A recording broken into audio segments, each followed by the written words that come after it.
Dedicated to Atlas and River. Welcome to the world. Enjoy the music. In the center of the city, where the streets are often busy, all the people on their phones walk by the garden behind the gate. Everyone's welcome to visit, but just can't seem to spare a minute. So almost no one from the city goes inside the garden much these days. But what happens late at night, when the city is still and quiet, and everyone's at home in bed, the garden fills with many faces. Waking up from where they sleep, they climb out of holes and down from trees, double-checking they're alone in their special garden home. Sebastian Seagull starts the party, gathering up the fallen fruits. With a little help from his friends, they breakfast on crumpets and juice. If you listen closely, every so often you might hear beatboxing frogs breakdancing on the lily pads while the tadpoles sing along.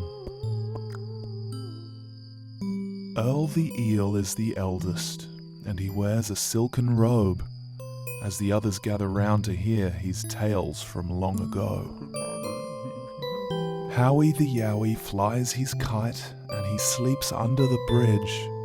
He paints his face up like a clown, just so he doesn't scare the kids. Caterpillars dangle off the trees in their sleeping bags and sway, while colourful butterflies provide a fireworks display. Most pixies don't like mixing and keep mostly to themselves.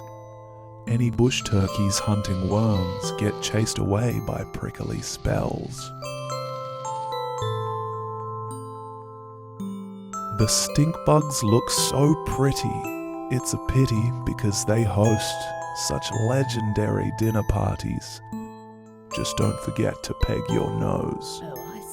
It's well known that snakes love Monopoly and they play it every night.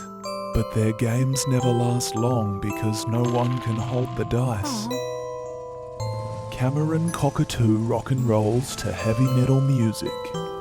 He drives a flying motorbike and he always chews a toothpick. Joey kangaroos love jujitsu and they want to wrestle like The Rock. One or two even have black belts, but they secretly prefer hopscotch. Marvin Magpie builds his nest from what gets left behind, while Meg, his missus, protects their eggs. He dive bombs passers by. The slimy snails play slip and slide, racing down the curly branch before splishing into the cool of Mr. Kookaburra's bird bath.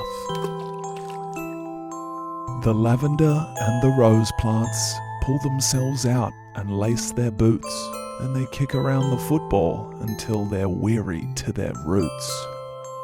If you have never heard a shadow tell a joke, then this could be your night. It's fine to bring all your family because they tend to keep it light. Trent the tree sips Earl Grey tea and licks the droplets from his lips. He's excellent at hula hoop because he's basically all hips. The ones who keep the fires lit are said to have no names.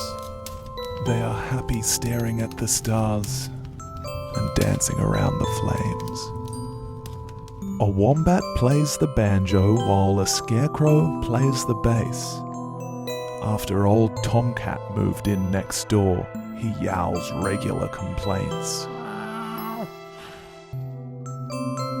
Little gnomes spread mushroom spores along the ruby path, which they brew up into medicine that makes the spiders laugh.